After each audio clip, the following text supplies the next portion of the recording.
I'm Richard Frostick, and I'm a musician and a teacher, and I've been in the game, shouldn't really call it a game, but in the business for a long time, and have taught in schools, and then I've been what's called an advisor for an area of London, and then a schools inspector. We'll pass over that very quickly.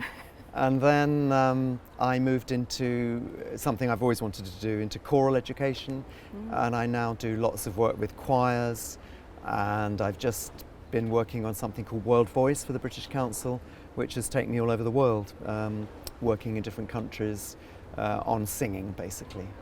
So that's me. My name is Ursula Kelly. I am an artist educator and art psychotherapist.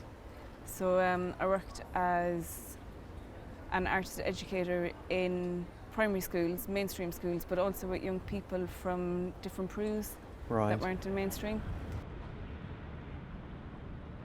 There's just one thing I would say about this whole thing about creativity in schools, and I think we've got to be a bit careful about creativity, because I think teachers are very creative in other subjects, and you can be obviously a brilliantly creative English teacher, which is a core subject, and also a brilliantly creative maths teacher.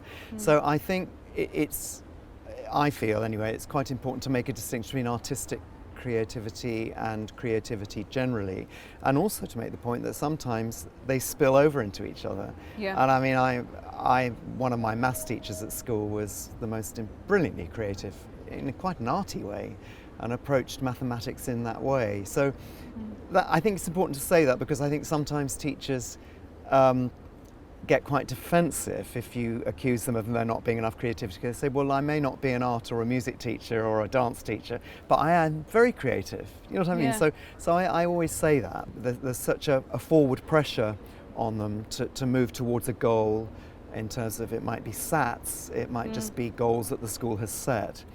And often the teacher feels they can't relax into the arts, they can't go sideways, they have to pursue that central core agenda.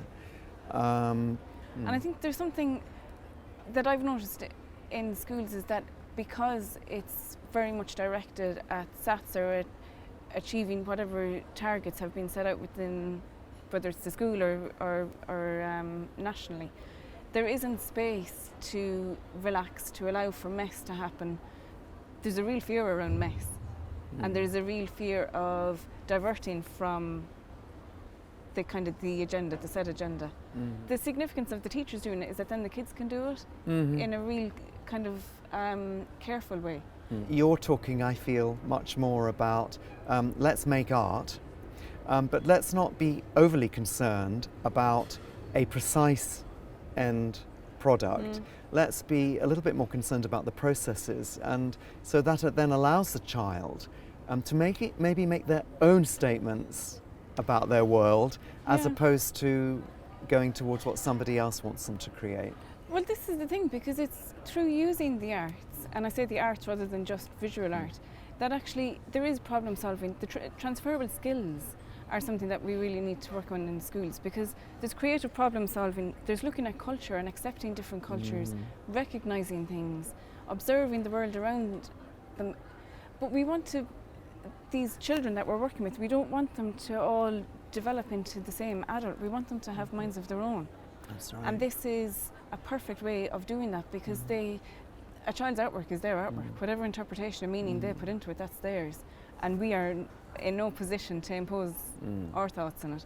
But what we want to do is actually hear it. So I think reflection and reflective spaces in the classroom to hear those stories that the kids are going to come up with, and actually accept them for what they are. They're kids' interpretations. That's right. And it's how they see the world, not how their teacher sees the world. This is something that I've been thinking about in terms of when schools do reopen, and teachers, some, not all, but I think there's been a lot of talk about having the quiet time, so slowing things down, which is all great.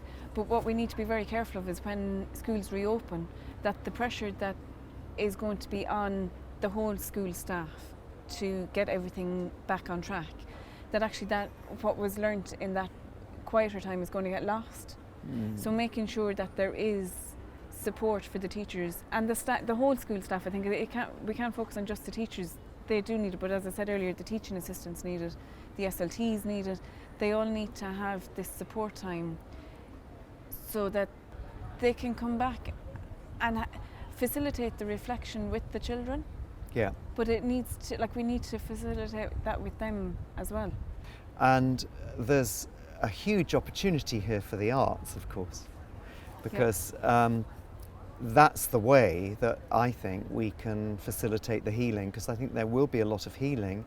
There will be necessary, there will be children who've lost grandparents, or who'll know of people who have, who will be, and parents, and who will be very thoughtful about those issues, as children always are. There'll be teachers who've lost colleagues. There'll be people who've been very ill, who've come back from the illness, and there are a lot of issues. And what better way to heal, obviously, I mean, you're an art therapist, than using art and music and singing. It's because the co-regulation of everybody singing together is really, it's got a massive impact. Huge. And thinking about children and school staff who have lost people, who haven't been able to go to funerals, where there's that kind of the shared experience, actually coming back together and being able to sing or have that expression together. No ritual. Yeah. There's a real opportunity here to use the experience of lockdown, let's put it that way, to use the experience of lockdown as a springboard and as a positive step into the new phase. And I would just say two things. I would say in terms of individuality, first of all, if you want to foster individuality, accept that there will be as many experiences as there are individuals coming back into your school. Everybody will have, and you refer to this, everybody will have something important to say. Every child will have something important to say about their experience. There will be stories.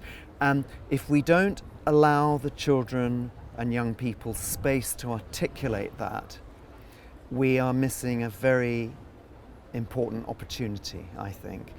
And I think we need to use this experience. And for art, both visual, dance, music, it's a fantastic opportunity to, in the way that we described earlier, to encourage the children to make sense of this experience, which has been for them traumatic, maybe sometimes quite joyful because they've discovered something amazing about themselves.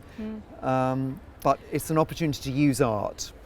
I don't think you're overstating it, because we know that things that get dismissed in childhood can, and that's not to say that they will, but they can lead to psychological trauma. Yeah. And that's really problematic in terms of how does that child develop. But also the witnessing of the creation, whether it's creating sounds or creating a visual piece, it's witnessing and validating that will give meaning to their experience. And that's what we want to do, that for everybody in the schools, whether it's the school staff and the children. And that's what will help them to, I suppose, see lockdown as lockdown, and then there's life outside lockdown. There's a transition, and I think that's right. And art is the way to make that as meaningful and individual as you possibly can. And the other thing to say is, I think people need to be very careful not to think that they're going back to how things were before. I mean, that's always an illusion anyway. But particularly now, our society will not be the same. It can't be after this. And the effects are going to go on. There are still going to be lots going on in schools in terms of combating COVID-19. So it's being ready for a new experience. Yeah.